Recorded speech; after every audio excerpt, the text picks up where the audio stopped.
the COG Board Chair, and I'd like to call to order the October meeting of the Metropolitan Washington Council of Governments Board of Directors. Good to see you all, and I think as people can hear and see, we have the new microphones. Thanks for that. It's good to see everyone in person today. Thank you to our members who are here in person and those joining us remotely. Before we do our Pledge of Allegiance and get into our meeting today, I'd like to have us all just take a moment, given the horrific events that have been taking place in Israel. I think it is appropriate for us to just take a moment of silence and hold in our thoughts the victims and their families there. So if we'd just take a moment.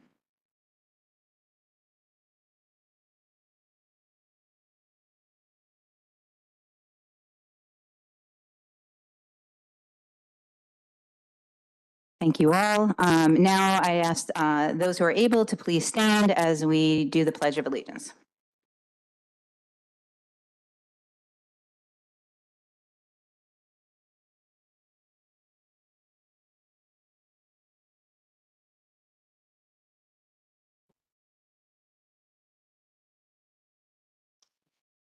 Okay, thank you, everyone. Just a couple of announcements today. As a reminder, our meetings are audio and video streamed on the COG website through COG's YouTube account.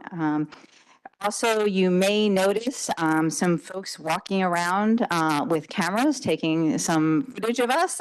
They are filming some of today's meeting for the annual video that we do for our membership meeting in December. I'd also like to highlight the lunch that everyone is enjoying today is from JKO Catering Company from the city of Alexandria. This is a small woman-owned family business led by Janelle Hodgkins. Ms. Hodgkins is originally from the island of St. Vincent and the Grenadines and credits her culinary ability to her early days of watching her grandmother create Caribbean island dishes. She started her own company in 2011 and lives by the motto, "Great food brings people together," which we think is perfect for our COG meeting.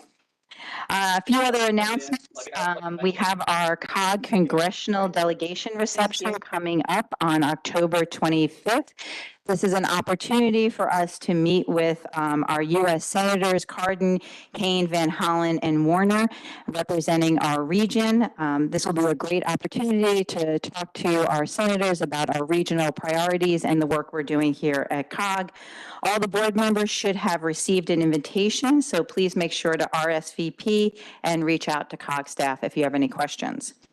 Our annual membership meeting is coming up. It is scheduled for December 13th at the Kellogg Conference Hotel at Gallaudet University. At the COG annual meeting, COG will award 3 leaders from the region, and we want to make sure that you all participate in this. And so if you know someone who has demonstrated regional leadership, an elected official, staff member, or partner organization, please make sure to make a nomination. I think we have some flyers at your places here, and staff will also be sharing a link with you all after the meeting today. So don't forget to register for the annual membership meeting as well as nominate someone for one of the 3 awards. Now I will turn it over to our Executive Director, Mr. Mercer, to give his report. All right, thank you, Chair. We've got a lot of good news to report, things that have gone on the last month, things that we're doing in the month to come, but we also have a really great agenda, so I will move through this quickly. Number one, on Metro, many of our board members are involved in COG's efforts to bring leaders from the public and private sector, nonprofit sectors together to get a handle on Metro's funding and operational issues, both for the next fiscal year and moving forward. And on that front, I think folks have seen the reports, and WMATA discussed this publicly at their last meeting, that there is a path forward that they envision for the next fiscal year, maybe the next 2 fiscal years, which brings the amount of this fiscal cliff, it consolidates it a bit for the next 2 years, moving some capital dollars to operations, which I think all of us recognize is a less than ideal scenario, but one that is probably necessary to get Metro funded for the next couple of years. So our CAO work group, and many of your CAOs are on that.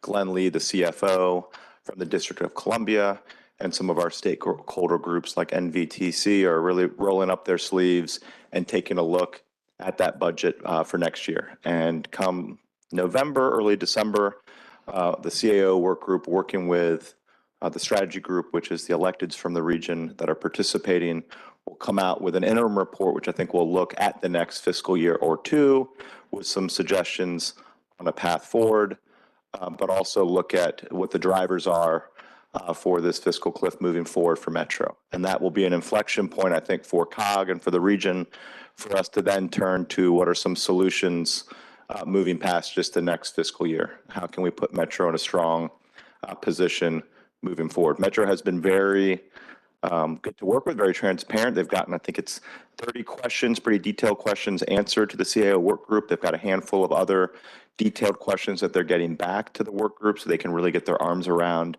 what the budget is. And they also have really great news to report. I think you all have probably seen customer satisfaction as an all-time high. The level of service they're providing is phenomenal right now. They've started putting in some new fare gates, which if you haven't seen, those fare gates are leading to a 70% reduction in fare evasion. So there's some good news, great news, I would say, coming out of Metro, and we're working closely with them. More to come this week. Chair Stewart had a letter to the editor in the Washington Post. And also Steve Kanya has pulled together the public information officers and the communications directors for all of the different private and nonprofit groups to have a monthly update on the good news and the path forward for Metro. The Chesapeake Bay Forum on September 15th, the 12th Annual Chesapeake Bay and Water Quality Forum, and that was hosted by our Chesapeake Bay and Water Resources Policy Committee. We were pleased to be joined there by the EPA Region 3 Administrator, Adam Ortiz, who was formerly the Environmental Director for Montgomery and Prince George's counties.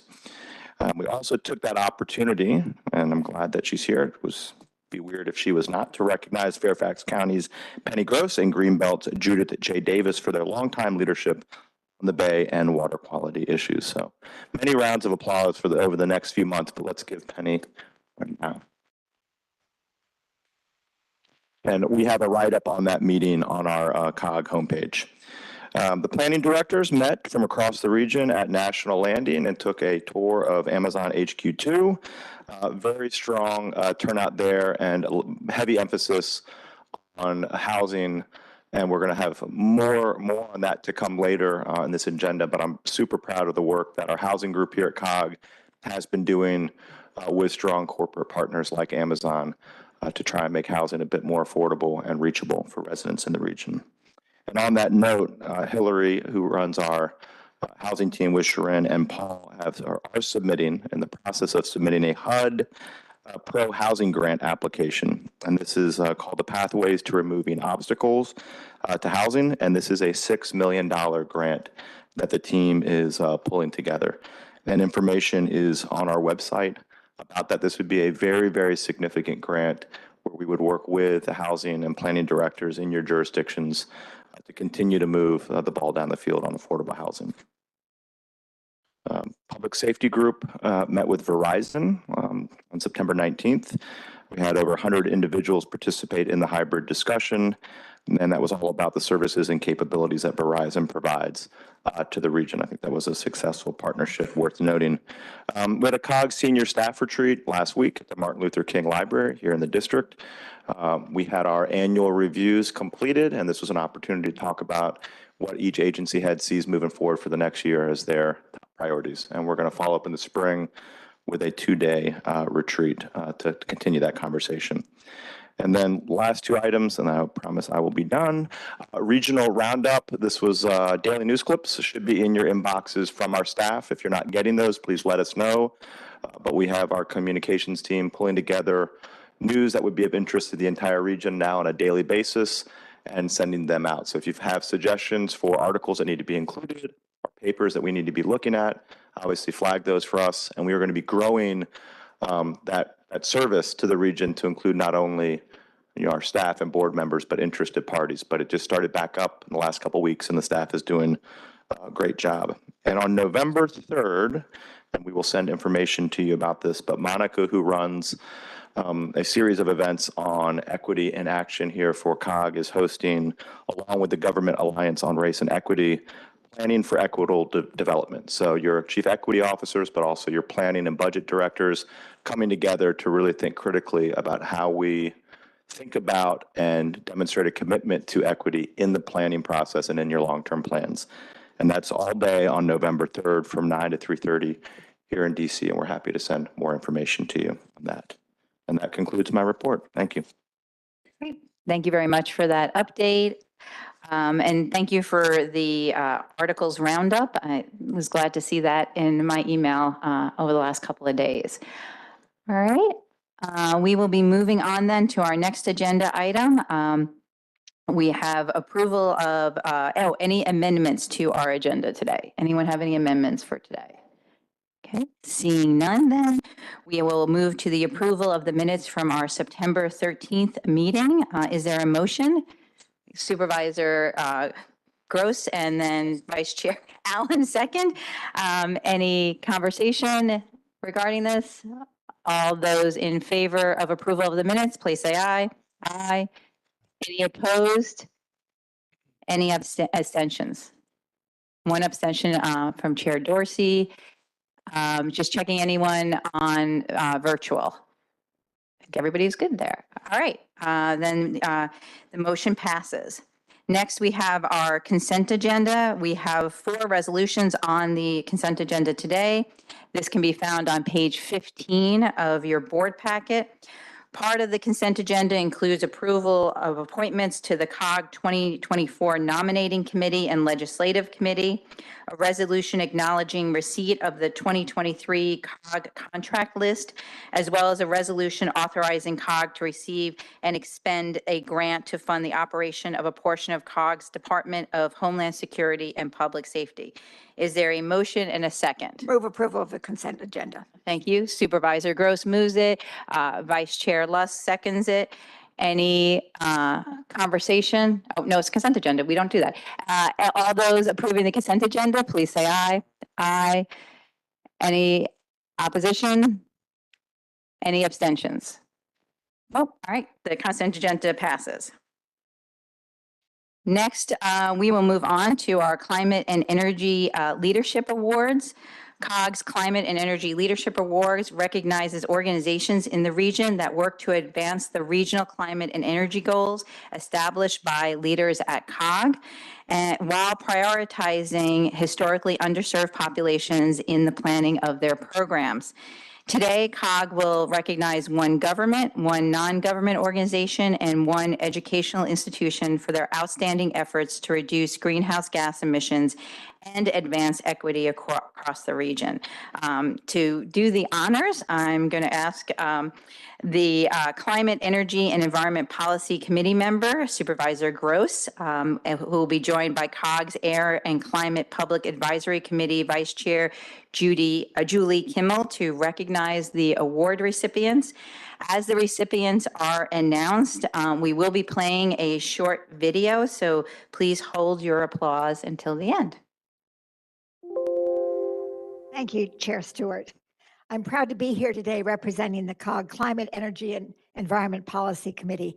And I'd like to thank my co-presenter, Vice Chair Julie Kimmel of the Air and Climate Public Advisory Committee, known as ACPAC, for being here today.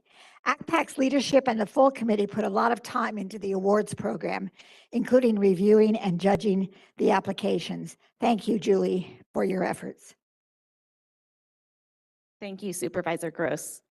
Before we announce the awardees, I want to thank the artist who has designed and created the awards since the start of the program in 2014. Janet Wittenberg is a local artist that creates the beautifully handcrafted piece of art. It is really lovely, isn't it? That you see here on the table.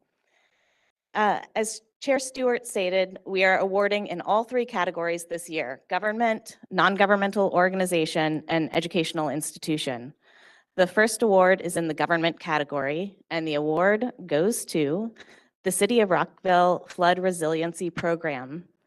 Accepting the award for the City of Rockville is Mayor Bridget Donnell Newton and Heather Gawanter, the city's stormwater manager.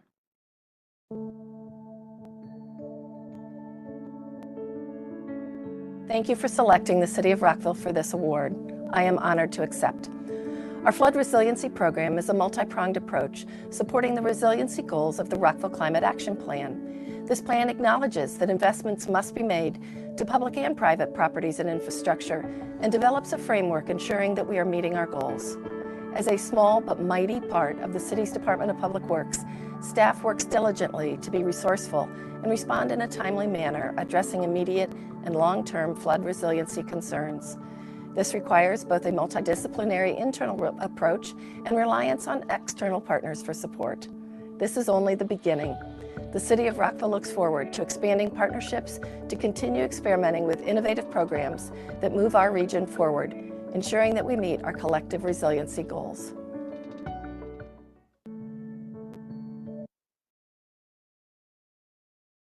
Congratulations.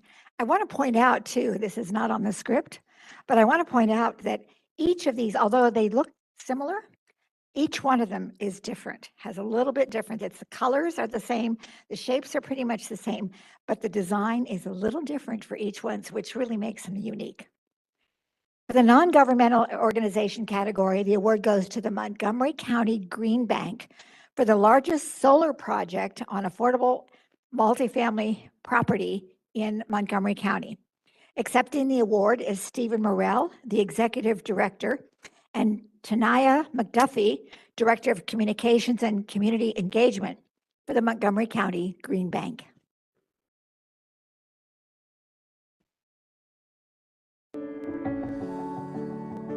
We are deeply thankful to the Metropolitan Washington Council of Governments for your recognition in the 2023 Climate and Energy Leadership Awards.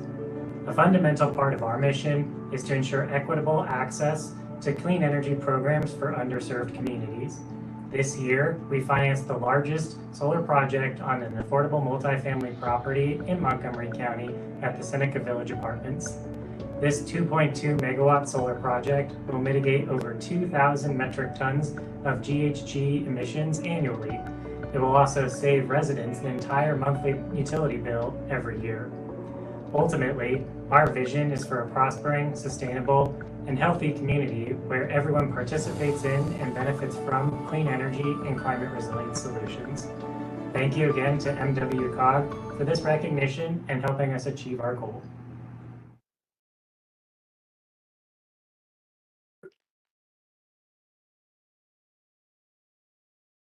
This last award is in the educational institution category, and it goes to the Alexandria City Public Schools for their school bus electrification project. Accepting this award is Michelle Johnson, Director of People Transportation and Fleet Management for ACPS, and Shantha Williams, an EV bus driver.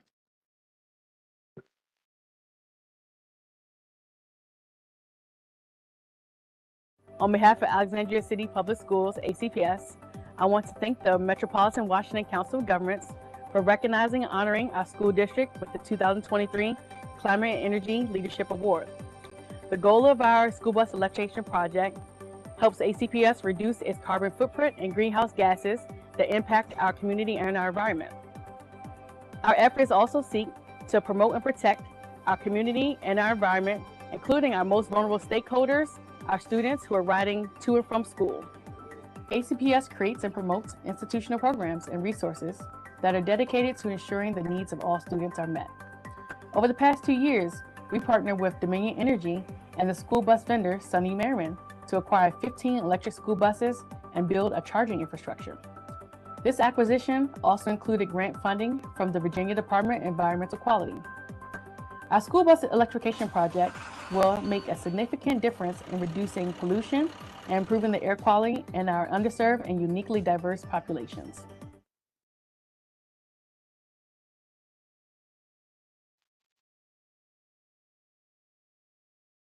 On a personal note, I remember when we started these awards in 2014, I think you said it was 2014, Julie, and we were trying to figure out what should be an appropriate award. Certainly, The artistic award that we have is just gorgeous. But we've come a long, long way in those many years in being able to recognize local programs at many levels. And so I'm very, very pleased that we were able to do this again this year and look forward to reading about it next year. So let's have one last round of applause for all our awardees. We are so excited to see how your amazing work continues to help the region meet its climate and energy goals. And good luck next year. Remember, these awards are every year, so there are others out there with great programs who can be nominated for the CPC Awards. Thank you. Thank you very much, Supervisor Gross and Ms. Kimmel.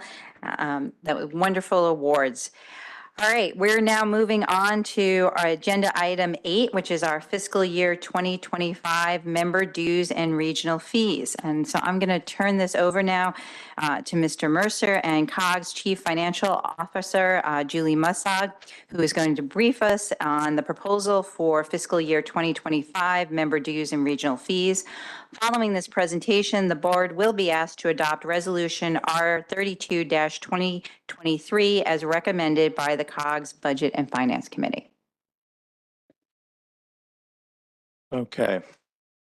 We are going to run through this slide deck relatively quickly. The first half is kind of the value add of the Council of Governments, which I don't think I need to go in too much depth with you all. This is kind of preaching to the choir here. Slide 4, though, and we've really focused since I've come on board on articulating in a crisp fashion what we produce for the region in terms of results. And brought this member benefits brochure. If you have not gotten this, or if you want to share it with your colleagues, council colleagues, I would recommend that you do that. But it's very robust, and having this retreat the last week and listening to each one of our program directors talk about their portfolio of issues, it's pretty impressive the return on investment that COG offers. Slide 4 goes over some of the major highlights, ensuring all major transportation projects receive federal funding and approvals, coordinating air quality planning, which obviously with the wildfires that we had over the last several months, that was brought to the forefront. Running the mutual aid agreement for the region, which allows public safety officers to cross jurisdictions and respond across jurisdictional boundaries, January 6th being the most prominent time that was used in the last couple of years. Advancing water quality issues, we broker and manage the Blue Plains wastewater agreement.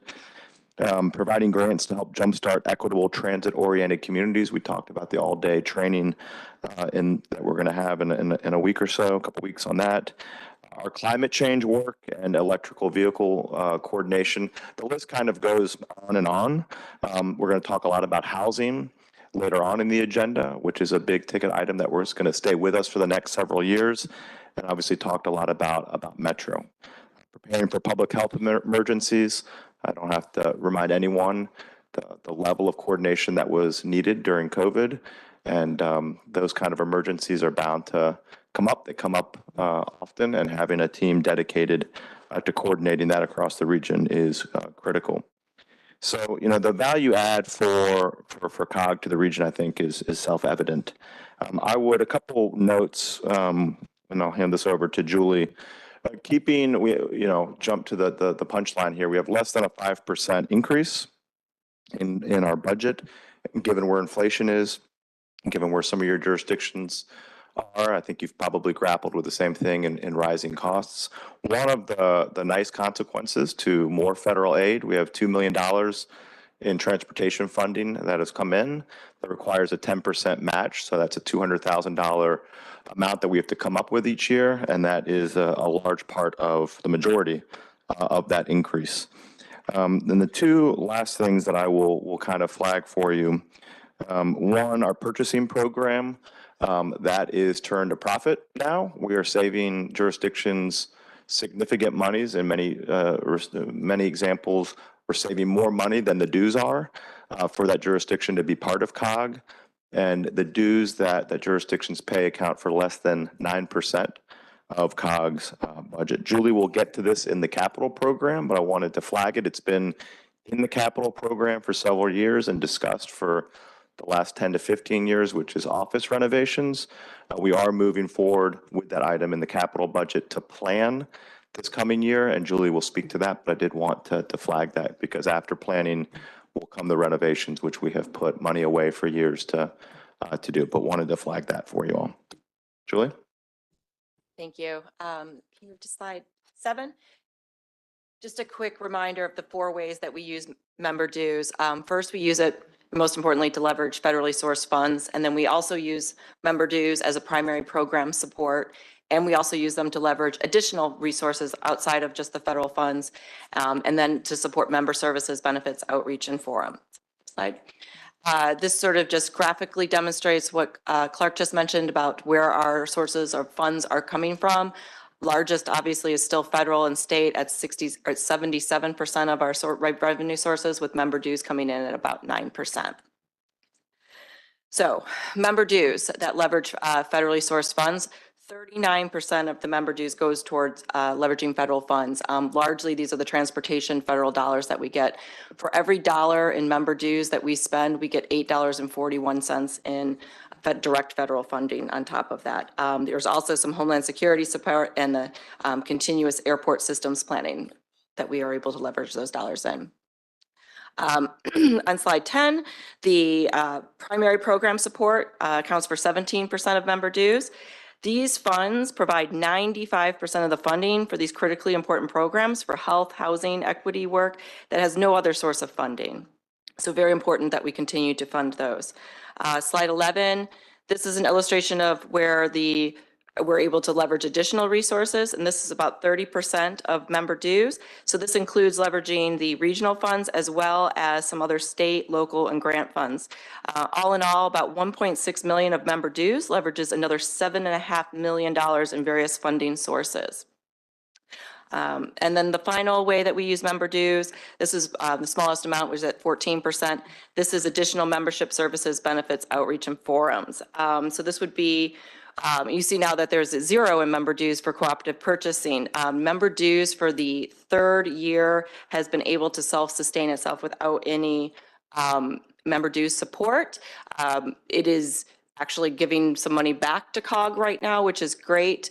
It is sort of a lumpy and unpredictable revenue source, but we hope that as we continue on with this program, that we can really turn this into a steady stream of revenue going forward. But then you can see that obviously the IRE and comms and public media support is also what these fees go towards. So the proposed member dues, which Clark alluded to at a high level, we're proposing an increase from FY24 of 4.34%. This will result in an additional $220,000 in member dues revenue. And for reference, the FY24 increase was 4.05%, or about $198,000. The population increase from FY24 to 25 was 0.42% versus 0.74% in the prior year. So this proposed structure is moving the cap on the increase for any member jurisdiction to 9%. And the prior year was 8%. We've been moving this up 1% per year for the last several years. And then the increase in the rate is a 3.5-cent increase from FY24 rate, moving from 81 to 84.5 cents, a 4.32% increase in the assessment rate. Overall, member dues increasing 4.34%. So very low difference between the rate and the total because of the very small population increase, smallest one since I've been here. So the basis of this increase is primarily the extra $2 million in transportation funding that requires a 10% match, as well as general cost increases across all programs that we're seeing due to sort of high inflation these last couple of years. Contracts, staffing costs have just increased in proportion. So on the next slide, there are the details by jurisdictions of what the fees will be or that we're proposing for FY25. And at this point, I'll take a pause before I get into regional fees to see if there's any questions. Not seeing any. Mike, I can't see if anyone on virtual has any questions. No.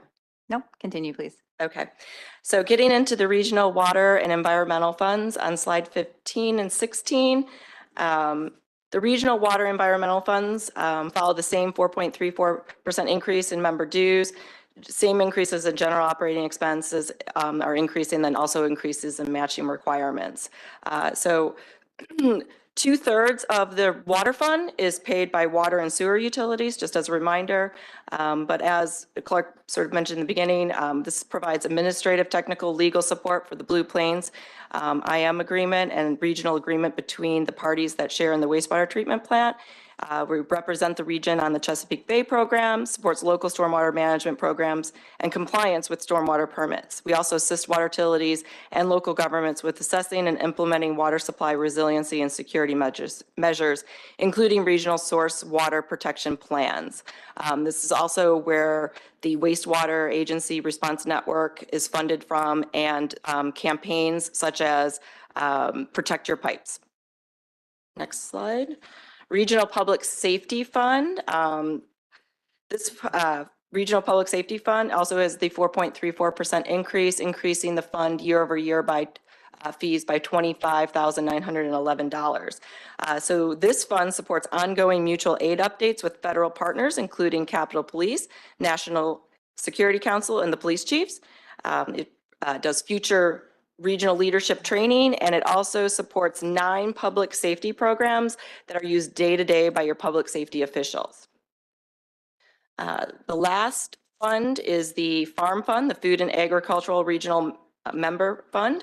This was a new fund in FY23. The fee is based on program budget needs and based on the population, with a max of $37,999 for a large jurisdiction and a flat fee of $2,714 for smaller jurisdictions with populations under 51,000. This is similar how to the regional public safety fee is structured. The Farm Committee and fund support development of, and the fund support the development of long-term regional direction and collaboration toward a more resilient, secure, equitable, connected food and farm economy across the region, and try to provide rural communities with more of the region's food needs. Current grant projects work and experience from COVID-19 demonstrated that that catastrophic events disrupt flows of food and water to the metropolitan region. They also create increased demand for government assistance organization at a time when the overall supplies were constrained. So this fund goes towards working towards those solutions to those regional problems. At this point, I will turn it over back to Clark, and the remaining slides are for informational purposes. Do we want to break for any questions now?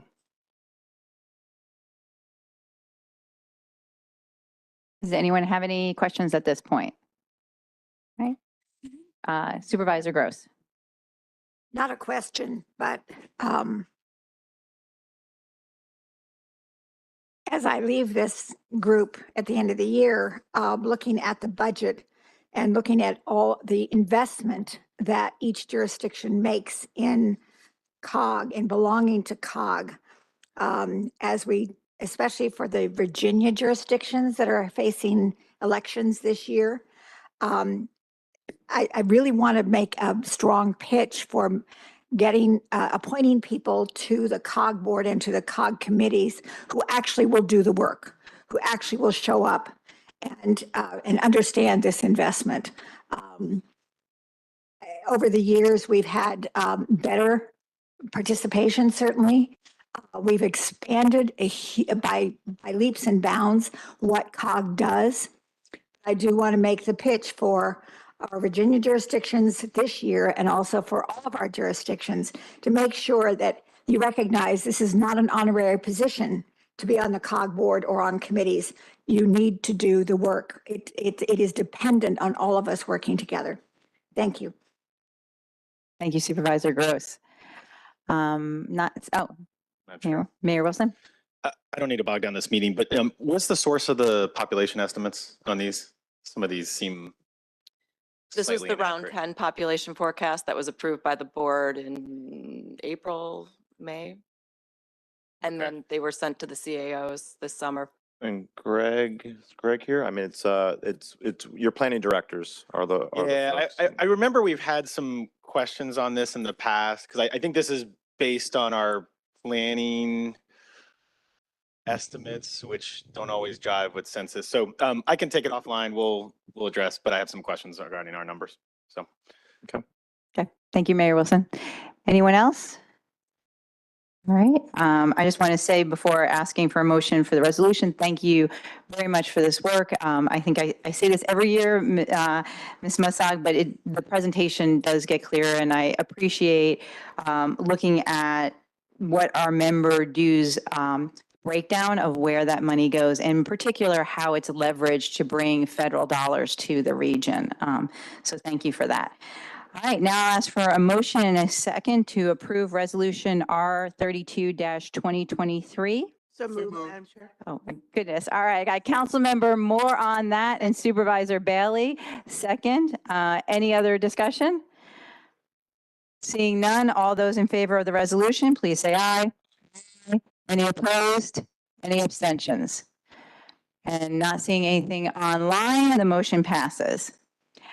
All right, next we have item number 9 on our agenda, which is the approval of the fiscal year 2024 and 5-year capital expenditure plan and budget.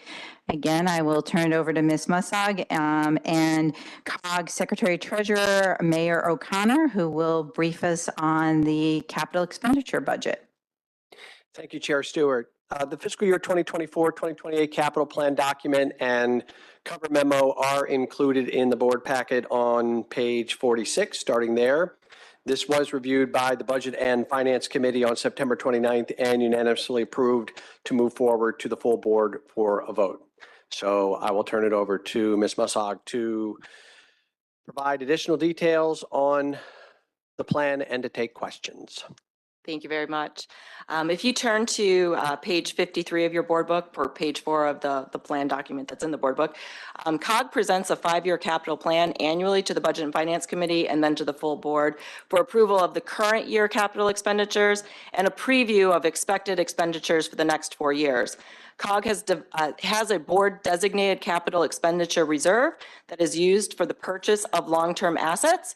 It is replenished over time through the allocation of depreciation expense to COG's various funding sources. The FY24 through 28 capital plan proposes expenditures in FY 2024 of $355,000 and a total of $4.6 million in expenditures over the next 5 years, 3.9 of which is the office remodel. So on page 4, this will detail, or sorry, page 453 of your board book, the plan details expenditures for FY24 in the amount of $355,000. Expenses are for equipment and IT expenses and leasehold improvements and furniture, which includes the largest expenses, $200,000 for space planning, design, and administrative management related to the delayed office remodel, $50,000 for some network upgrades, $50,000 for the second phase of the document management system. This is expected to be a 3-year project where the bulk of our documents stored off-site are converted to digital storage, which results in a significant reduction in off-site storage expenses of about $15,000 annually. And actually, we have no off-site storage expenses anymore. We've removed everything and currently storing them on-site as we're working our way through this program. But so far, this has been very successful. And then $30,000 for routine replacement of IT assets such as laptops and other peripherals, and $25,000 for minor renovations related to furniture and fixtures, which does include the window treatments in this boardroom to put in something functional. So pages 5 and 6 of this plan, or 54 and 55 in your board book, show the projected 5-year capital expenditure plan. And then moving on to the next page, page 7 of the plan provides a summary and forecast of the balance of the capital expenditure reserve as of June 30, 2024, which is estimated to be at $5.9 million after a $1 million transfer to the reserve from the undesignated fund balance. I am proposing doing this transfer because I suspect that our building renovation will be more than what I'm estimating in the out years, but we have no hard numbers yet. And I think it's just prudent to make sure that we have some funds available. I don't know if anybody does any renovations, but all of mine seem to go over budget as soon as I think I have a budget. So I just want to be careful. And obviously, as we get into the over the years, when we come back to the board, if that money seems unneeded, we can transfer it back into either the operating reserve or back into undesignated fund balance. So approval of this plan authorizes the expenditures of $355,000 in fiscal 24 for the assets described. The expenses noted in FY 25 through 28 are presented for planning purposes only. These expenditures will be reviewed, modified, and presented to the Budget and Finance Committee and then to the full board in subsequent fiscal years for final approval. Are there any questions before I turn it back to Mayor O'Connor? Madam Chairman, Supervisor Gross? what is the current balance in the undesignated funds? At the moment, that's funds that we've gotten from the cooperative purchasing program and some savings from some other areas. What's the balance? Oh, what's our balance? We're still trying to close out the fiscal year, but I'm thinking it'll be about 1.3 million, which is why I was proposing $1 million be moved into. And that's not the operating reserve. These are undesignated, so.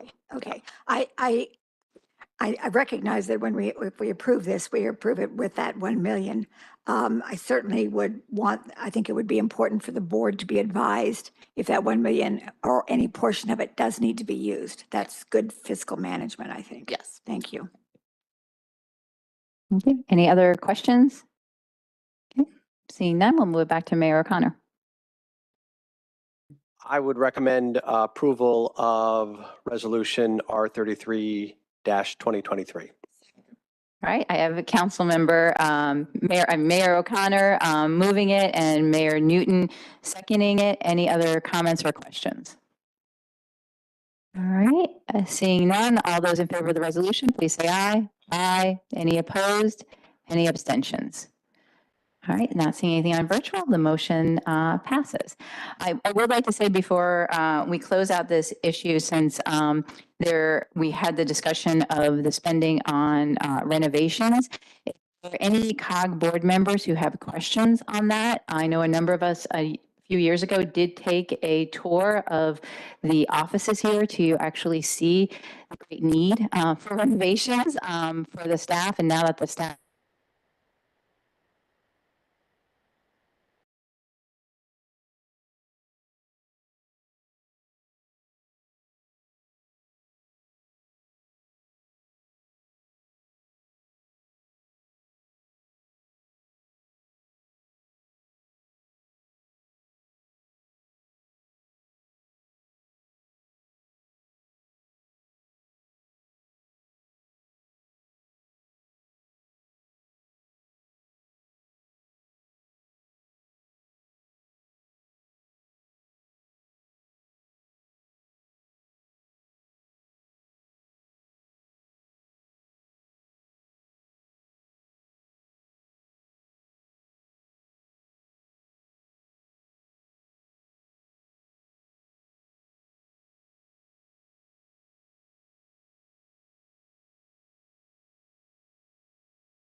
neighborhoods, and will will be offered up to families at an average of 60% AMI. Wesley Housing is all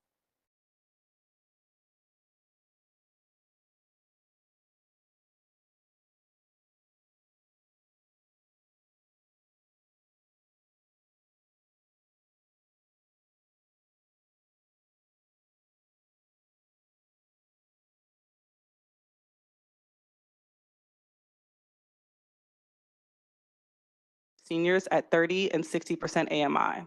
Grant funds will be used for a feasibility analysis, permitting and design costs, as well as community outreach plans.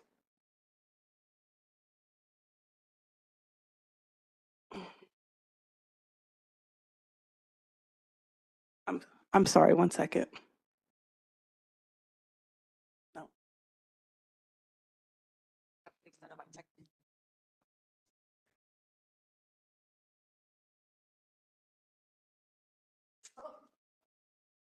We just keeping this one up there for Chair Randall.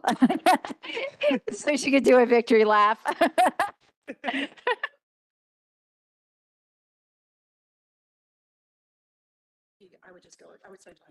Okay. I'll continue while we're taking care of our technical difficulties. Next, we have the College Park Community Preservation Trust through the College Park City University Partnership in College Park for $75,000. The trust itself was established to address the rising housing costs and maintain housing affordability in the city of College Park. The trust will purchase single-family homes and then put them into a shared equity home ownership program, which will then allow families who are between 65 and 140% AMI to purchase those homes. Next, we have the Elm Gardens Apartments through the NHP Foundation in the District of Columbia for $75,000. This property was actually acquired through TOPA, which is the Tenant Opportunity to Purchase Act. The plan is to replace an existing and fully occupied 36-unit building with an 80-unit building. The project will be 100% affordable for families between 30 and 80% AMI. Because of the TOPA process, they were able to prevent the displacement of the 36 original households who will all have the right to return. Next, we have the KEB pre-development for returning citizens through Jubilee Housing in the District of Columbia for $75,000. Jubilee plans to transform the King Emmanuel Baptist Church of Columbia Heights into 18 single-room occupancy units, specifically for individuals exiting incarceration and returning to the community. Affordability restrictions will be set at or below AMI for consideration to the financial state of the individuals. They will also have access to in-house services and wraparound support through Jubilee's programs. There's a 30-year affordability program on the property through LIHTC. And lastly, we have the Duke Street Housing Inventory through the City of Alexandria for $50,000.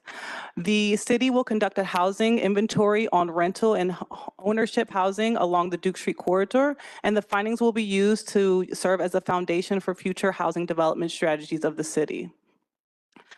Our next steps for all of the grantees will include drafting and signing the grant agreements. We plan to get that done before the end of the year. We plan to release the funds in the first quarter of 2024. And for our reporting process, we will require grantees to submit a midterm and final report. This concludes my presentation. So I just want to say thank you to the board for the opportunity to present, and a special thank you to Kellyanne and everyone at Amazon's Housing at Home. Excuse me, I'm sorry. Thank you to Kellyanne and everyone at Amazon for, without them, this would not be possible. And we are truly really excited for round 3. Thank you all. Have a great day. Great. Thank you, Ms. Wilkerson, for that terrific presentation. It's very exciting to see each of these projects. Each of them are very unique in and of themselves and touch upon all the different ways that we can advance affordable housing in our region. I do ask that when I will not be board chair anymore, but one of my colleagues will be, that we get updates on these projects because they are so exciting to see move forward in our region. And thank you so much for your excellent work on that. Any other comments or questions at this time? Chair Dorsey. Thank you, Chair Stewart. And I'd just like to say, as the chair of a jurisdiction that appears twice in this list, that we are incredibly grateful to have the HAP program fund feasibility on these important projects. I will say that while it's funding a degree of figuring out exactly how deeply affordable we can go and how we can configure these units for maximum benefit, I can assure everyone that these projects will move forward. So it's not a question of if, it is a certainty, and we'll certainly keep you advised as they come to fruition. But I just think publicly, I'd like to stand up again. We really appreciate Amazon funding, I think, a critical need. When we endorsed and created this program, when this board did, it identified that there were a lot of projects who could actually suffer from never getting going because of pre-development costs that may not be available. And with dollars being limited, sometimes things that were a lot more certain got those public dollars first. So this fills a key gap in the funding stream for affordable projects, and it's great to see that we've got great projects as a result, not just the ones in Arlington. One in Loudoun looks pretty good too. Great. Any other comments or questions? Did we fix the virtual? Okay, great. They're back on. Thank you. All right. Seeing none, do I have a motion and a second for resolution R34-2023? So moved. I think that was Chair Randall who moved and Supervisor Bailey who second. All those in favor of the resolution, please say aye. Aye. Any opposed? Any abstentions? Seeing none, the resolution passes. Thank you again, Ms. Wilkerson, for the wonderful presentation, and Ms. Kirkpatrick, thank you very much for joining us today. All right, moving along, our last item today is our annual report on crime and crime control, and this our presenter will be our COG Police Chiefs Committee Chair, Chief Hamill, and I believe he's going to be virtual if all works. Yes, we're a bit ahead of schedule, so we're trying to get him online now. Okay. We have a COG staff member, Eli Russ, that can start the presentation until the chief joins us. Great, terrific. Thank you for jumping in, Eli.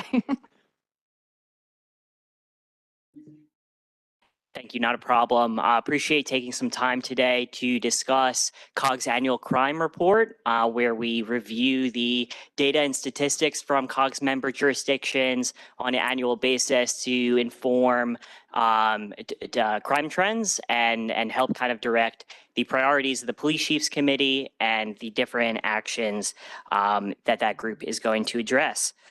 Excuse me, Eli, I'm on the call.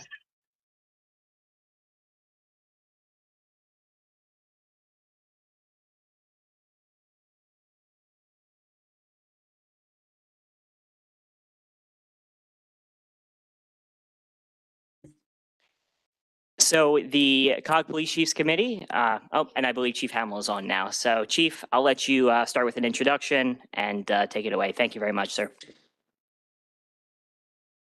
Just making sure you guys can hear me, Eli. Loud and clear, thank you. Okay, so good afternoon, thank you, everybody. And sorry, Eli gave me a call and told me we're running a little early. I guess that's good news for everybody. So my name's Russ Hamill. I'm the chief of the Laurel Police Department and chair of the COG Police Chiefs Committee at this time. Today, as Eli mentioned, we're presenting the 2022 annual report on crime. This report's created by the Police Chiefs Committee and the Police Investigative Commander Subcommittee for the COG Board of Directors. This year, you're seeing 6 new jurisdictions submitting data that we didn't have before. That's Culpeper, Herndon, Stafford, and 3 universities, George Mason University, the University of the District of Columbia, and the University of Maryland. What you're seeing this year for the first time in the report, due to the hard work of the COG staff, is a 5-year trend analysis to help create a more clear picture of crime in the National Capital Region. In the report, it's going to refer to Part 1 and Part A offenses. This includes violent crimes, which are homicides, aggravated assaults, rapes, and robberies, and property crime, which you really see motor vehicle theft, burglary, and general thefts or larcenies, which is an interchangeable term inside the report. There's an overall increase in 2022 of 11.6% for these Part 1, Part A offenses, with violent crime increasing by a 1.6%. Although when you look at the numbers, you'll see we had in this region overall decrease in homicides, rapes, and aggravated assaults. So that leaves robberies as the driving force behind the uptick. Property crimes, on the other hand, increased by just over 13%.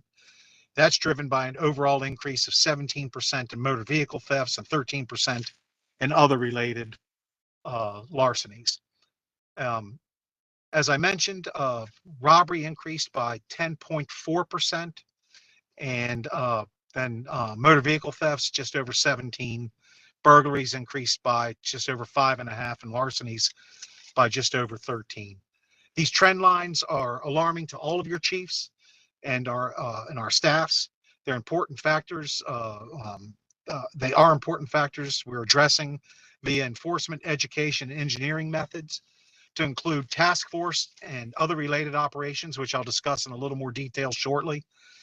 Community engagement efforts directed at decreasing crime levels, reporting suspicious activities, removing valuables from vehicles, locking vehicles, working with our partners to supply anti-theft devices like the club to help combat our vehicle theft increases, because we noticed that that was targeted to predominantly to certain vehicles throughout the country, not just this area.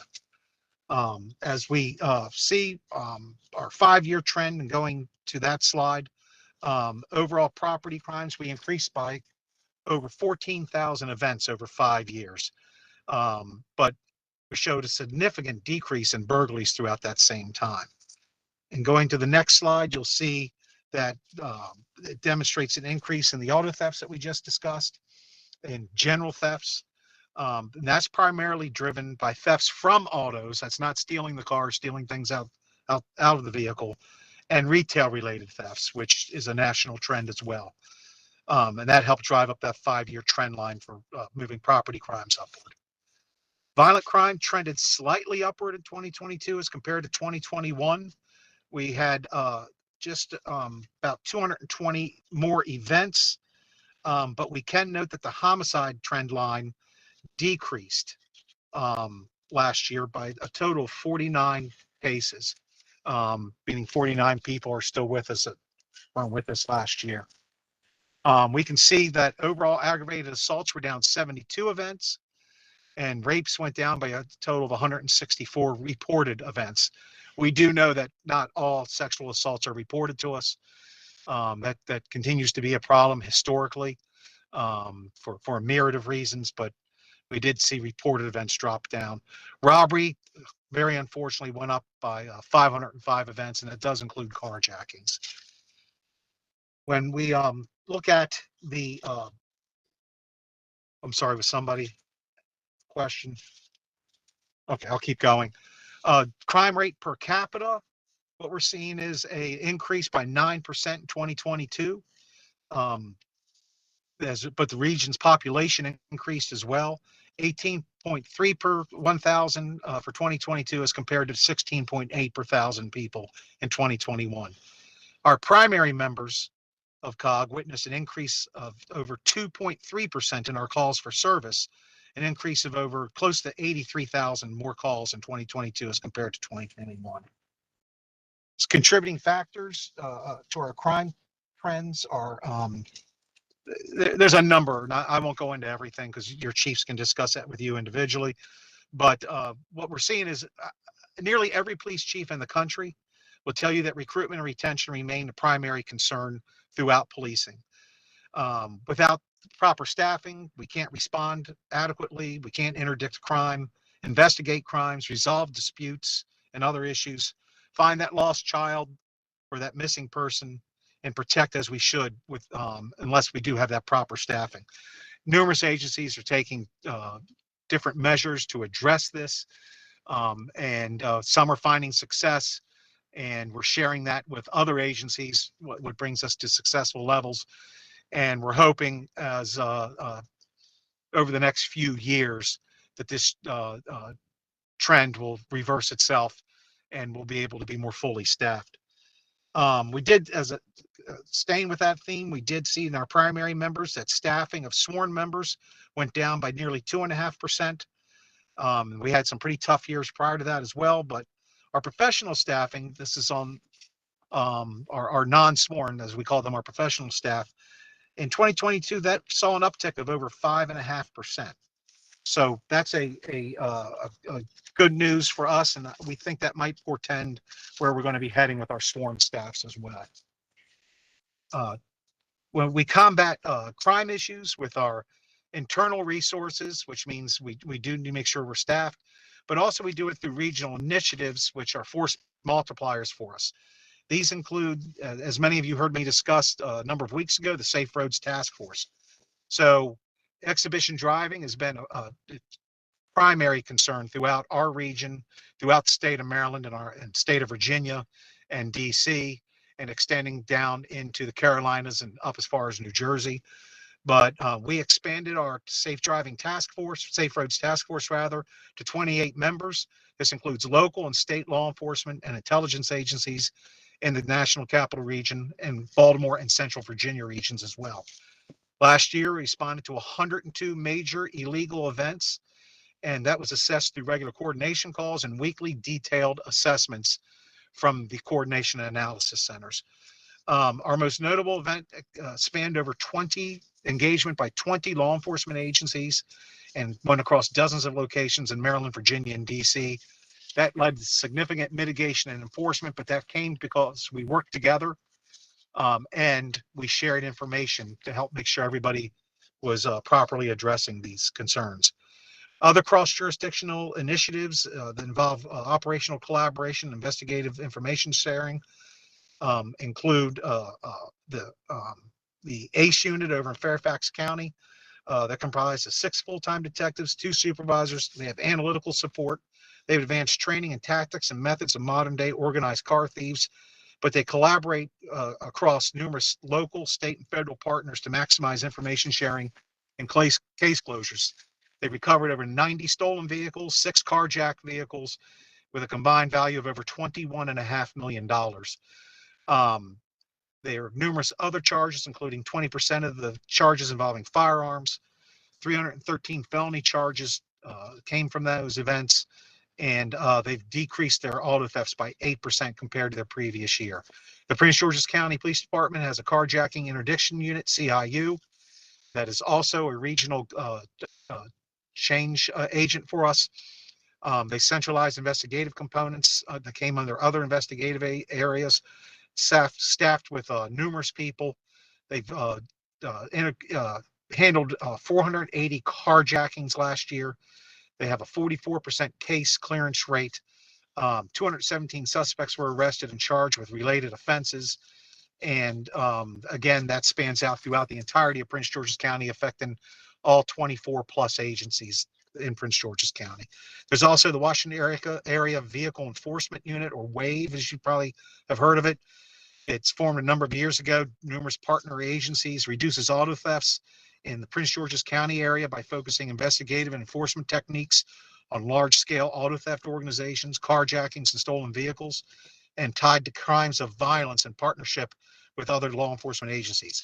There's 16 sworn officers as well as commanders and civilian auto theft technicians that work with this group, and has 14 officers, including members from Prince George's County, Maryland State Police, and Anne Arundel County.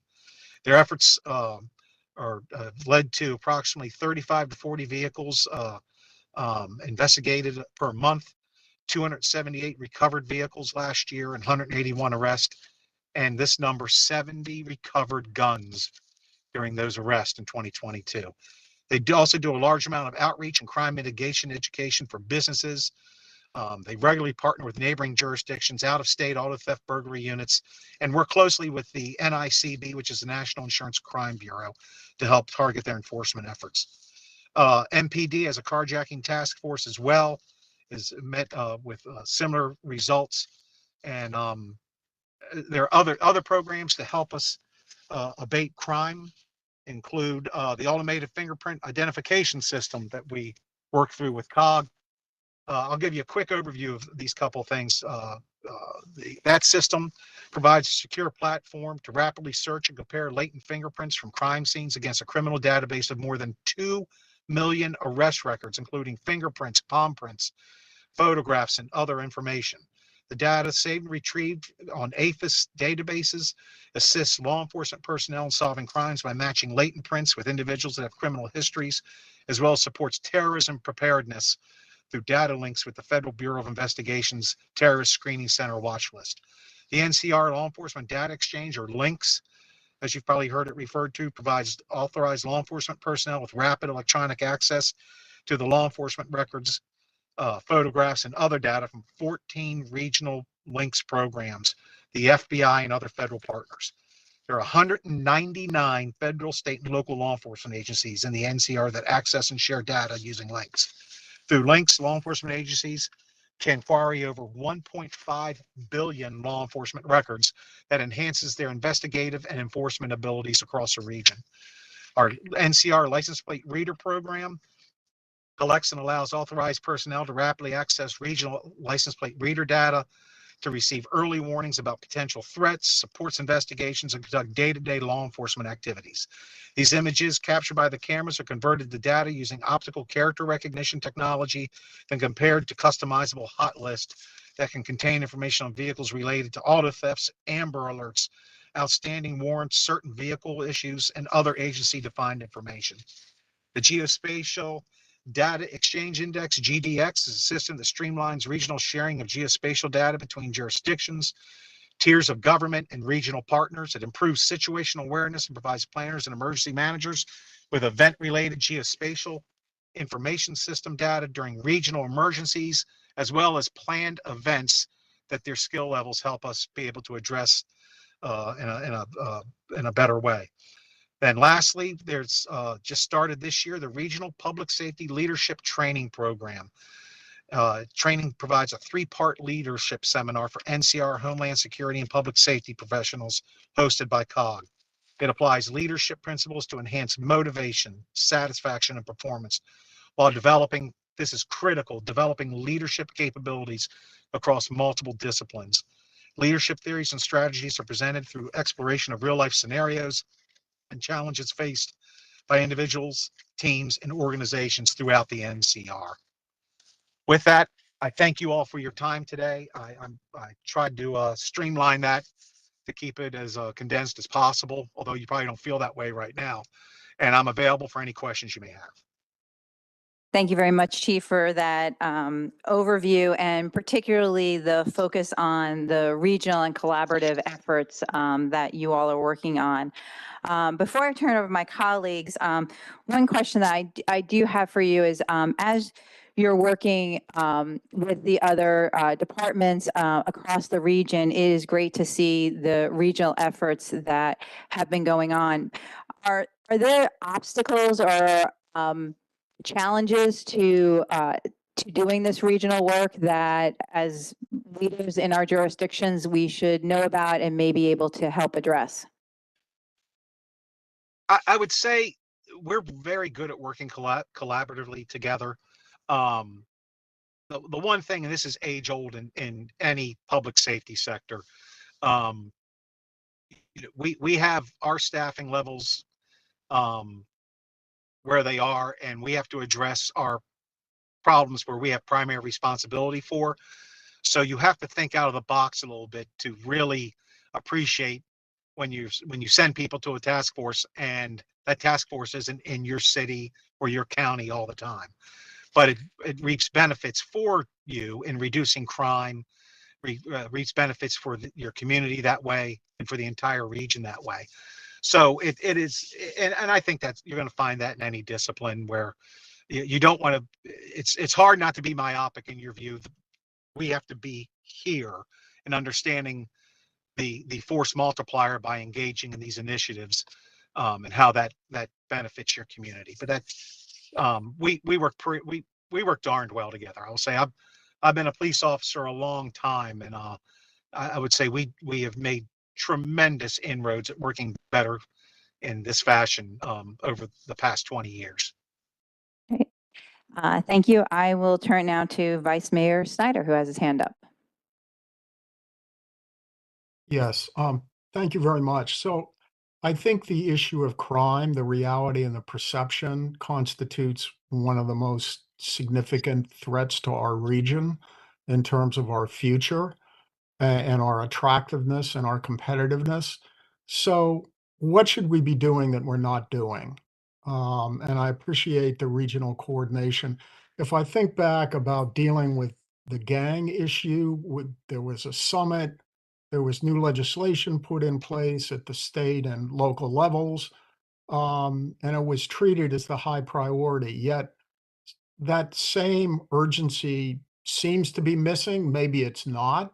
So I wondered if the presenters could comment about what more should we be doing, not just in terms of law enforcement, but the courts, prosecutors, social services, because I think this crime issue is a real threat to our region and the attractiveness of our region, our competitiveness of the region. So what else should we be doing that we're not doing? Because the numbers aren't good. Well, Mr. Snyder, I appreciate exactly what you said because you hit the nail on the head there. Actually, part of the answer I was going to give you, you gave already.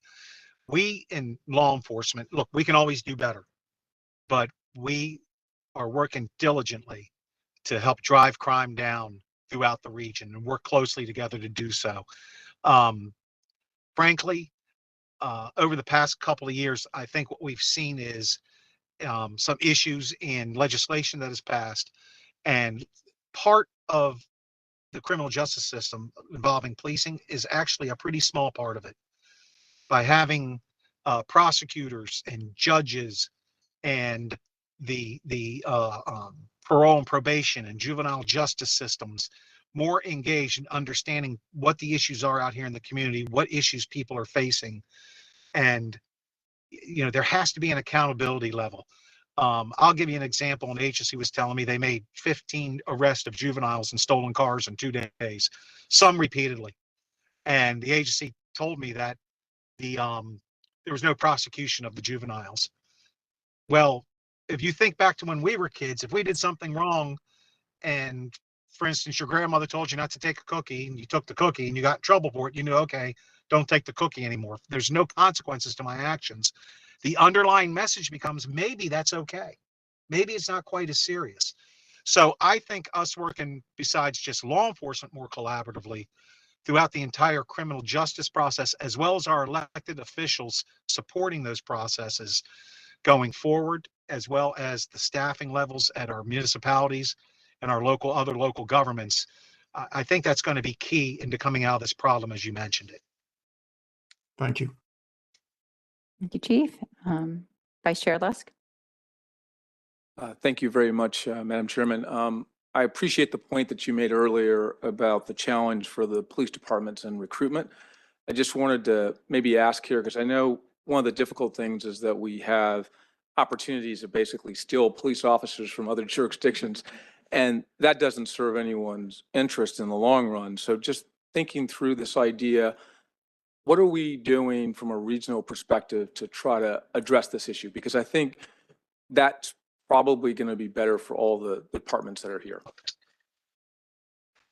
I don't know if you read the PERF report. You just quoted me from the PERF report, but I'm not going to sit here and say I haven't taken officers from other jurisdictions either. That'd be disingenuous of me. This is a big problem, and I agree. I've lost and I've taken, and I've mentioned about us having to address this issue with each other. And I'll give credit, one of the larger agencies north of us, not involved in COG, they were taking a lot of officers from a smaller agency near them. So they finally reached an agreement. They would take only one per recruit class. So that's what they did. There's another side to this coin, though. If a person wants to leave an agency and they want to go work at another agency, and the choice is, I want to go work at that agency, I'm going to leave this agency no matter what, whether I'm going to go sell insurance or be a law enforcement officer someplace else. I'm leaving no matter what. they're a good person type of people we want in policing. We don't want to lose that person from the profession either. So you can see the quagmire we're in here. Yeah. And I think organizations such as COG and the leadership of the COG staff that we have help us to address these issues with each other in a collegial manner. You know, it's easy to get mad at me if I take your officer. I get that. But us having an open discussion about it and saying, okay, you know what, we need to come up with a better way to deal with each other and deal with our staffing levels than this. I think that I agree wholeheartedly with you.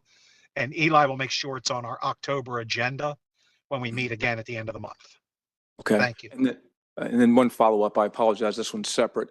So thinking about the data and transparency and the idea of being able to have data in real time, I know this is an issue we are facing in Fairfax County with Chief Davis, just trying to figure out through our own records management and then some of our new improvements in our technology.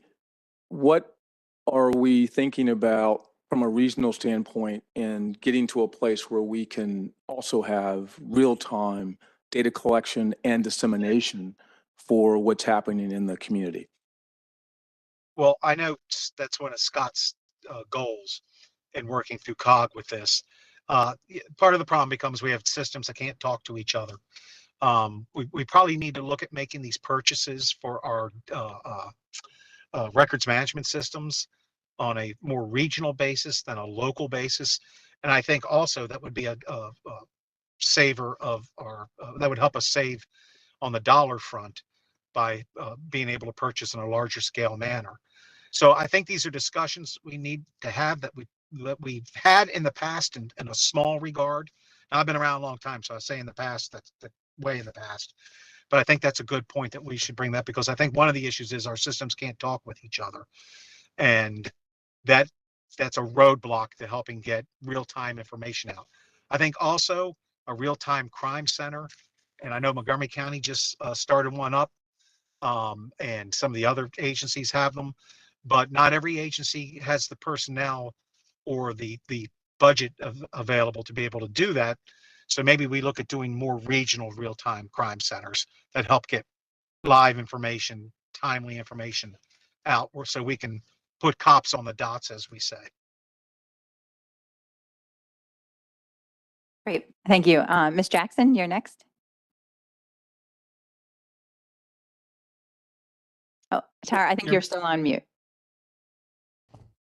I'm sorry. Thank you, Madam There Chair. And thank you, Chief Hamill, for your good work and your presentation.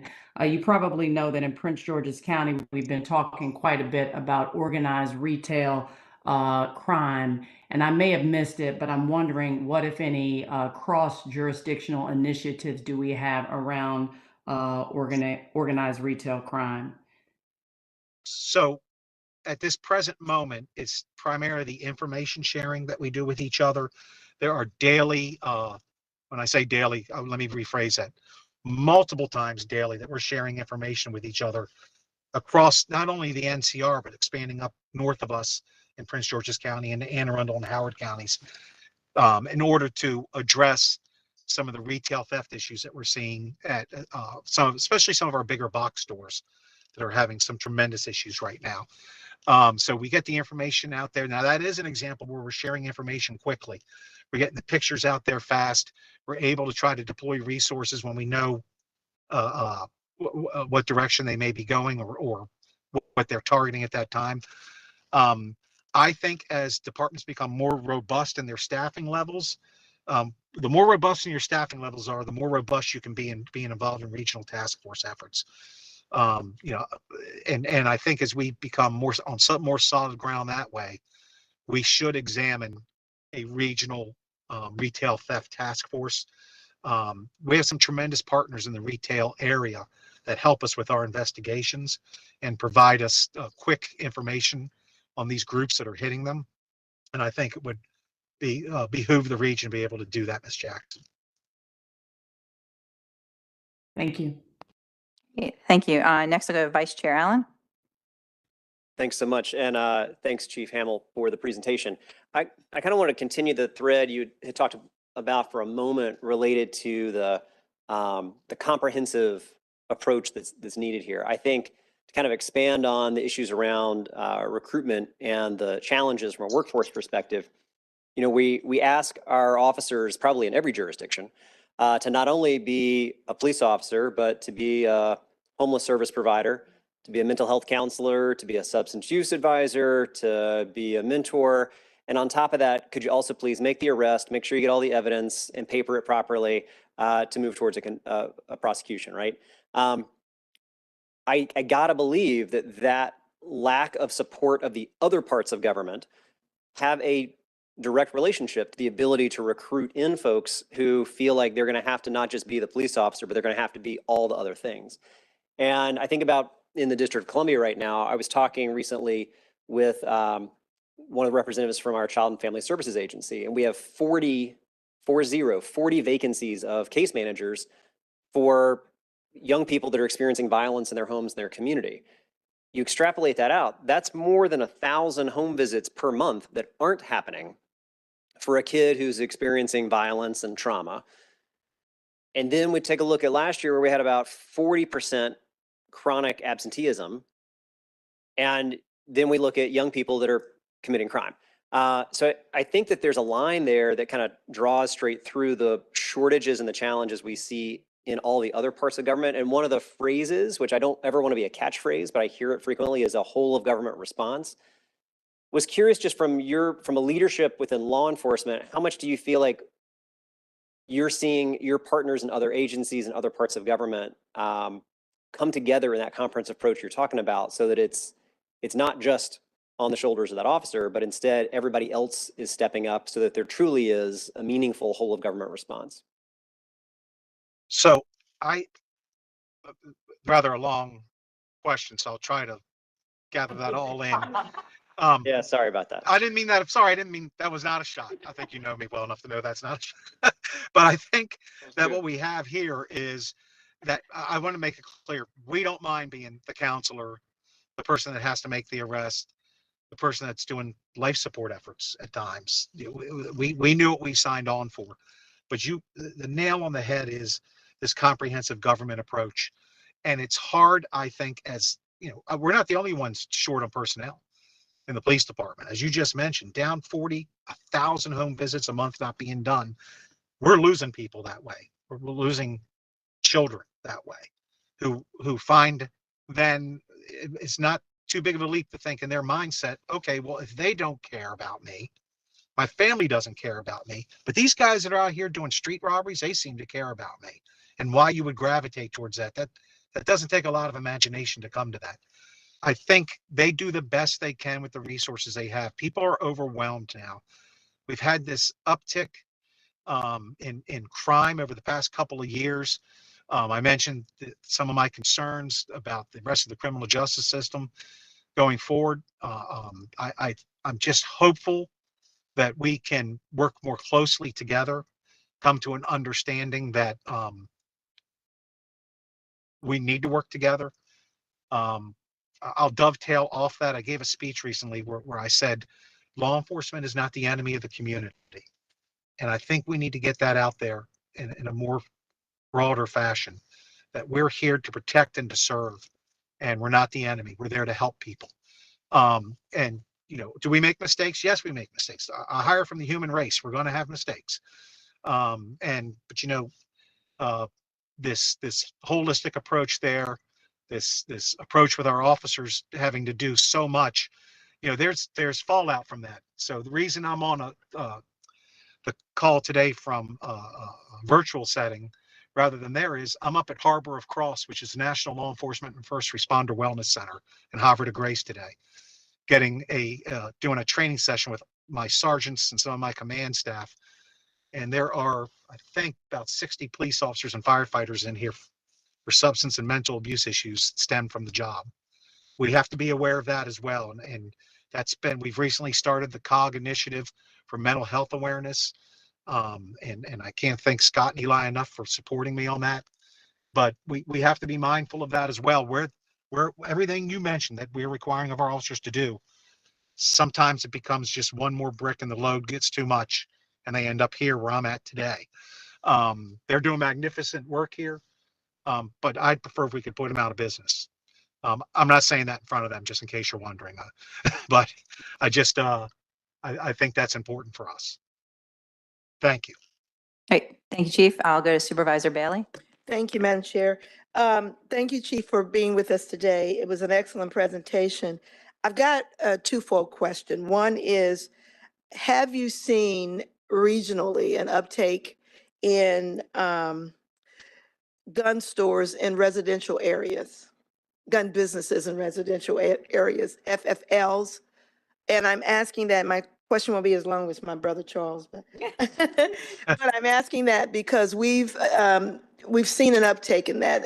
And if so, what is your recommendation in this world of increased crime and how we make citizens feel safer and respecting citizens in the enterprise of business? What's your recommendation inside of that, and respecting the Second Amendment for individuals?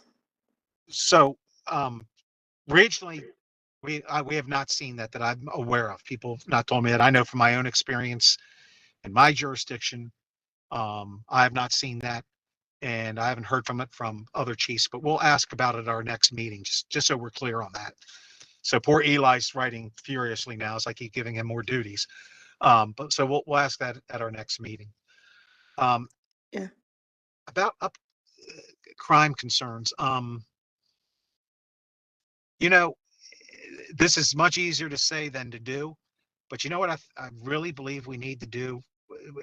We look at violent crime issues, especially. I think we need to give each other a little bit more grace. The person that cuts you off in traffic is not a personal affront. The person that bumps you in the grocery store, bumps into you walking into Starbucks or McDonald's or whatever, they probably didn't mean it. And yeah, one of my kids was telling me a guy cut in line in front of her at Starbucks the other day, although I really don't appreciate paying for Starbucks like that, but that's beside the story. And the guy turns to her and goes, "That's right, and I won't use the language, but I'm going to pay for your coffee for doing this." I told her, I said, a little bit of grace towards him, but he should have had a little bit of grace towards you as well. So what I mean by that is maybe we treat each other a little bit more respect, and we need that to be pushed out across our communities, giving each other a little bit more grace. The answer isn't at the point of a gun or the end of a bat or the end of point of a knife.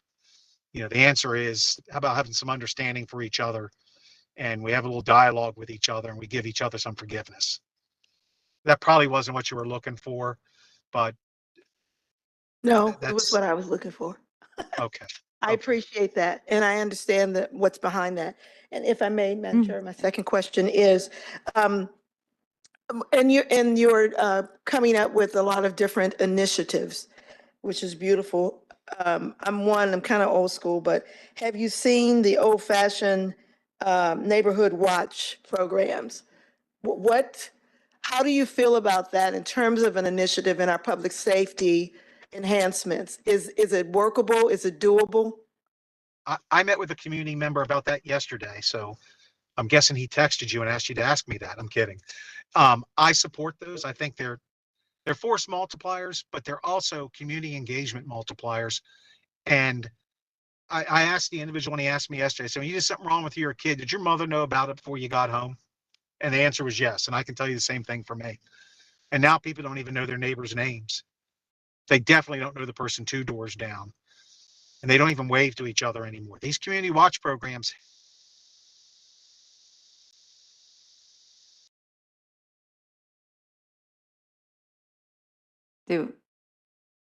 Chief, did we lose you, or was that? I think we might have lost them.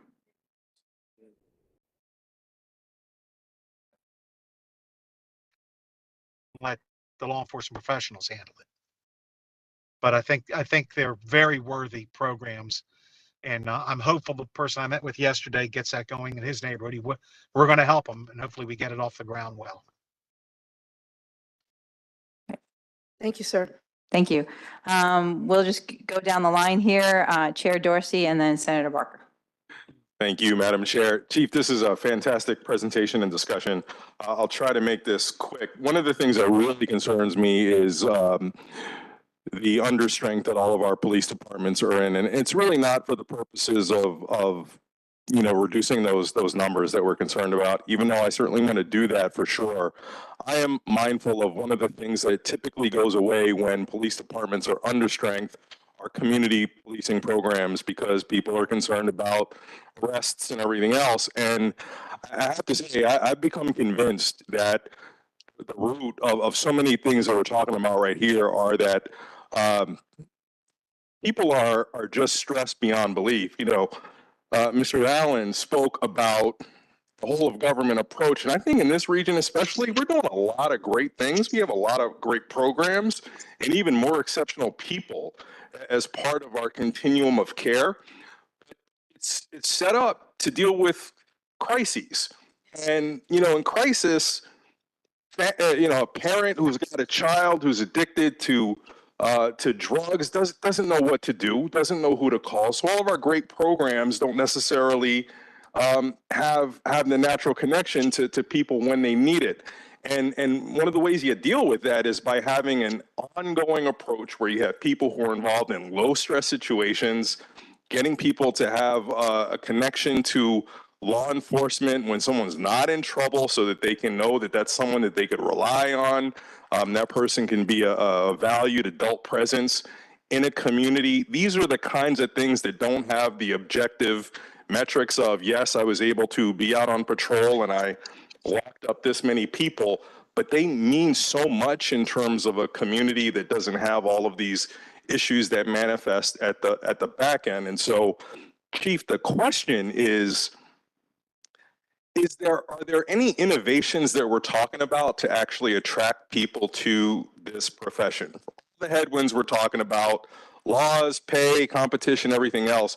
Are we bringing any innovative approaches to try and just bring many new people into law enforcement? Because I fear that unless we do that, we're just constantly going to be swimming upstream. So a couple things that jump out at me here, if I may. You mentioned about community engagement programs kind of going by the wayside. This is not meant as a shot at anybody, because I don't know anybody that's doing this. The right thinking police commander, police chief understands that that's probably the most important thing they're doing. You still have to cover the beach. You have to answer the calls for service. But without community engagement, you get to a point where all the good police work won't matter without that personal connection. And I'll give you an example of something. My agency, my officers are probably tired of hearing this from me, but I tell them, on top of all your other duties, you have two primary duties. And this answers your question about recruiting. Your two other primary duties are community engagement and recruiting the right people to this police department you want to work with. Those are critical factors for us. And getting out in the community, that is part of recruiting. We got a young man I'm waiting to graduate from Tulane University that's waited to be a Laurel police officer since he was a senior in high school. And he'll graduate next year, and I'm hopeful we hire him. But that came from our Explorer program and then our community engagement efforts that he participates in when he's home on school breaks. Getting out in the community and being seen as human, not being seen as just an arm of government, not just being seen as the enforcer, not being seen as the protector either, being seen as a human being that tries to make a positive difference in the world, because that's what we ask of our cops. That's what you want from every one of us.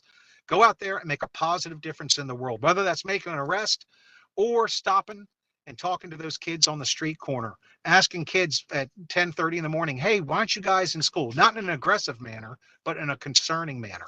And that helps us recruit as well. And if you can give me just a latitude of a moment here, I'll give you an example where it was really starkly brought to my attention this. We had a young boy cross this field in this parking lot across from our station and then cross the street. He's probably 9 or 10 years old, and approach one of my captains and myself. And this young boy was from a historically minority group. And he told us that he had just been robbed. 2 people beat him up and took his bicycle. Like I said, 9 or 10 years old. Remember when you're 9, 10 years old? Most important thing in your world was your bicycle, if you were fortunate enough to have one. And going home, tell your parents you lost your bicycle, whichever way it happened, is pretty daunting. But you know what he did? He trusted the police officers, didn't look anything like him, to cross over that field, cross through that parking lot, and come tell us what happened. We got lucky. We found the two people that took his bike up the street, got his bike back. We made an arrest with that because it was a robbery. They used force to take his property from him. His parents, I don't really think they cared that much about getting the bike back and us making the arrest. They cared about was their son felt safe coming to us and talking to us. And that was built by him seeing us in their school, by him seeing us in their community. Now, I'm not going to say that young man's going to be a police officer 12 years from now, but we have a better shot the day after that happened than we did the day before that happened. So that doesn't sound too innovative, but those are things we need to do, the everyday things we need to do to make this profession look like what it is, a giving profession that looks out for other people, because that resonates with people, that resonates with human beings. Be part of the solution, make a positive difference in the world. And I think every one of your agencies, that at the end of the day, they know that's what they're selling for recruits to come in and be police officers. I think the other thing we need to realize, this age group that we're recruiting to come into policing now, they're not looking for 25-year careers like I did when I came in. They're looking 5, 7, 8 years. Now get them in and maybe they love it so much they stay, but we have to have an understanding. People are going to do, I've read a study recently that numerous professions people undertake in their professional lives as compared to my age group, which gravitated towards 1 or maybe 2 and stayed that path. So we have to be mindful of that going forward as well. To the end part of your question, understanding, yes, I believe going forward there's going to be a continual rotation of people coming in and out of the profession due to today's how people view the work world today. Thank you. I'm both encouraged and discouraged. Thank you. Sorry. Senator Barker. Thank you, Madam Chair. We've been dealing with these issues for a good while, last 4 or 5 years at the legislative situation in Virginia on retail crime. I brought a legislation to the Assembly in 22. We worked on a bunch of things and we made some progress. We also set up a task force to work on it statewide, had a wide variety of people contributing to that. And it was under the Attorney General's office that we had the moved it forward on several things. One of the things we found was that we were finding that collaboration of various law enforcement entities in the same region would help. What we found was that there were a lot of people who were involved in the retail crime, and all you had to do was show the pictures of those people from all the jurisdictions around an area. And we were down in Lynchburg one time, and every jurisdiction and with their law enforcement people, they all knew who was doing it. They just had to figure out a way to be able to handle it. Part of what it was that there was a situation where often the perpetrator would know what the felony threshold was. And so the felony, the individual would steal something that was a little bit below the felony threshold, because he knew that then once if it was a misdemeanor, if you're just going to go to court and you would get a little slap on your wrist and you'd walk out the door. And once we got a number of the jurisdictions working collaboratively together, we were able to what we did was we then allowed the jurisdictions to put their charges for 2 or 3 or 4 different jurisdictions, and to have all those add up to more than what the felony threshold was. And that provided us an opportunity to move pretty well in that. We also, there was actually a major initiative just about a year ago at the federal level that had been pushed very hard by the retail industry and other people like us to address some of the issues, because it's much better to be able to have a consistent approach on these types of things from the federal level rather than having every jurisdiction and state handle it differently. Was a senator from Illinois who was carried that there, and it's making made a significant dent in that. Other thing that we've done, I'm been chair of the Senate Finance, co-chair of the Senate Finance Committee, and we have been addressing the situation where we've had a lot of vacancies in law enforcement positions. And a lot of that we trace back to sort of what are the salaries that they're making compared to salaries of people who are otherwise comparable in comparable professions. But also what we were able to do was to try to do them all at one time. And fortunately, we had enough money to do that. So we increased the salaries for the state police. We increased the salaries for the Capitol Police. We increased the amount of money that the state was providing for the sheriff's departments throughout most of the jurisdictions in Virginia. And also then provided what we have labeled as 599 funding, which goes to the police departments in the various jurisdictions around. So we're sort of trying to do everything. And it was really, a lot of it was the situation where the low pay that they were making did not entice them to be staying there.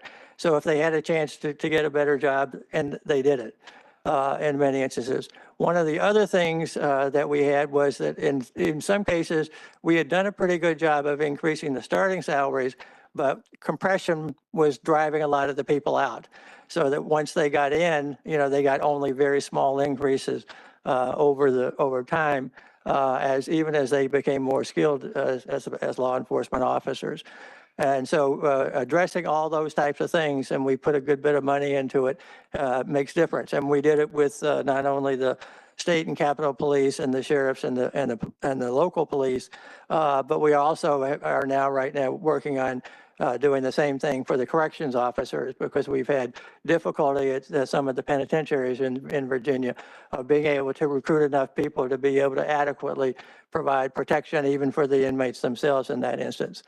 And we also had a sensational incident in Virginia when a 6-year-old shot his teacher. And we need to be able to start to figure some of those things out that are going to pay dividends in the long run. His mother, it now appears, is bargaining for a plea agreement because she was the one who had the gun that was in the house that the 6-year-old took to school that day. So what we need to do is to try to do a lot of different things. We can't just do one or two things. If we do one or two things, we'll make a little bit of a dent. If it's more comprehensive, it clearly appears as though we'll be able to be more effective. Thank you, Senator. Chair Randall, is your light on? It is. Thank you, Madam Chair. So I know that this report is about policing and law enforcement, but I think we're missing a much bigger piece. I'm, of course, a substance abuse therapist in the prison system. I'm also a certified HIDA prevention therapist, and I am a past chair of Virginia State Board of Corrections. And what I know is this. The reason we're talking about policing and the money that's not there, what was not doing in policing, is because we haven't talked enough about prevention and treatment programs. If we would front load some of this money and the effort into treatment and prevention programs, we wouldn't have to be talking about policing to this degree. The fact that a majority of people who are sitting in jails and prisons right now have mental health issues, about 30% of women in jails and prisons right now have been sexually abused of some type, and truthfully, even if you have to, and you shouldn't want to do this, but even if you have to put a treatment program in an incarcerated setting, as long as they're going to be there anyway, you might as well treat them while they're there. So when you look at prevention programs, especially, and this is the Baltimore, Washington HIDA prevention programs, it has some of the best stats in America. It really, really does. And so there are programs to look at that we can and we should do this differently. The discussion should not be about how much more money, with due respect, needs to go into law enforcement. And listen, working in the jail, let me be clear, some people belong in jail. They do. That's exactly what they should be, and that's what they should be. But there were so many people who, had we done something earlier or in the intervening times, wouldn't be there. The worst thing you can possibly have is a person who's no longer scared to go to jail, right? If you get somebody saying, I can do a bid, and that person going to do a bid, and then do another one, then do another one. You want to catch them before they even go, to be quite honest. So that's all I want to say. Thank you. Thank you, Chair Randall. Thank you for adding that to the conversation. Council President Glass. Thank you, Madam Chair. I appreciate the thoughtful comments from all of our colleagues here, talking about policy, talking about programs. But Chief, I want to go to the personal for a moment, or more specifically, the personnel. And as you engage with your counterparts throughout the region, you've alluded to this throughout our conversation, but if there's a message that you're hearing from your rank and file, a message you're hearing from your peers at the top of the police forces, what is that message you'd want to convey to us? However succinctly, or we can take this offline, I'm sure, but there's a lot that we're all dealing with, and you all continue doing your job day in and day out. And we very much appreciate that. But while you have us all here, what would you like to share with us? Well, thank you for this opportunity, and I'm glad to speak about this in private or in public. To preface this, I come from a family of police officers. We buried my wife's father on Saturday, retired Montgomery County Police Assistant Chief. My wife is a 36-year detective with Montgomery County. I can't believe this. I must have started when I was 10 or 11 years old, but I'll have 40 years this January as a police officer.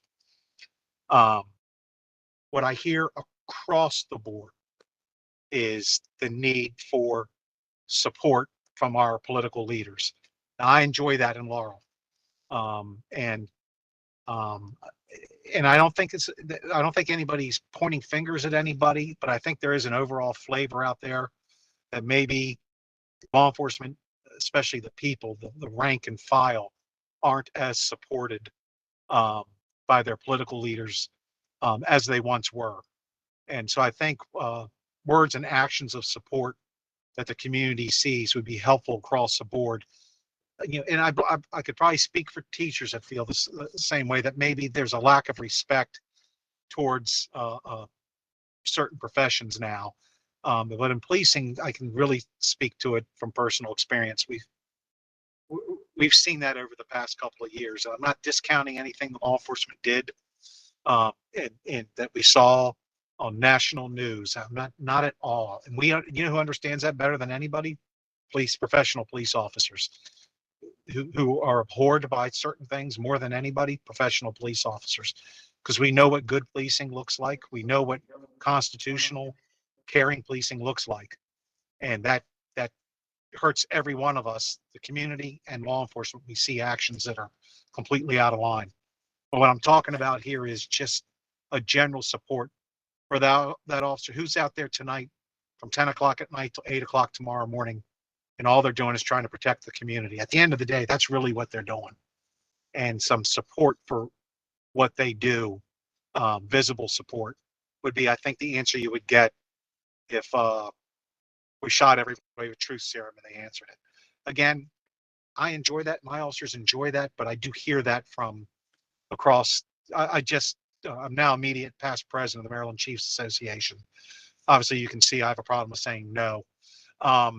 And I heard that from across the state of Maryland, and I have colleagues in the other jurisdiction as well that I hear that from. And thank you for the opportunity to address that, Mr. Glass. Very much, Chief. Thank you. Thank you for your candor, and thank you for your service. All right, not seeing any other hands requesting to speak. Chief, we very much appreciate you hopping on early and staying on longer than we had you slated to address the questions and concerns. Thank you for the detailed report. Eli, thank you also for your work and the great report. And I think, I'll just come back to what Vice Chair Allen said and Chair Randall spoke about, that today we focused on the crime stats and had an in-depth look at it, but we know these issues cut across many of the other issues that we work on in our jurisdictions, and we look forward to working with our other committees at COG and staff to delve deeper into some of these issues as well. So thank you. With that, Thank you very much. And thank you, I Chief. appreciate everybody giving me the time to, I know I went long. I do apologize. I was trying to be respectful of your time. Thank you. Thank you very much. All right, is there any other business anyone would like to raise? Chair Randall? I would say that before we see one another again, we will all have had elections, or many of us would have Yes. had elections. Those of you in Virginia. Most of us in Virginia, and to wish everyone good luck in your elections. This is hard work, and this is hard work. and I've appreciated COG very much, and hope to see you all back here reelected next term. Thank you. Great. Thank you, Chair Randall, for that. And we do know this is our next meeting will be virtual, and then we'll have our annual meeting in person in December. And we also know that we have a number of members who are retiring this year. And so we look forward to celebrating you more and hope you'll be joining us in December. With that, we'll close the meeting and we are adjourned. Thank you.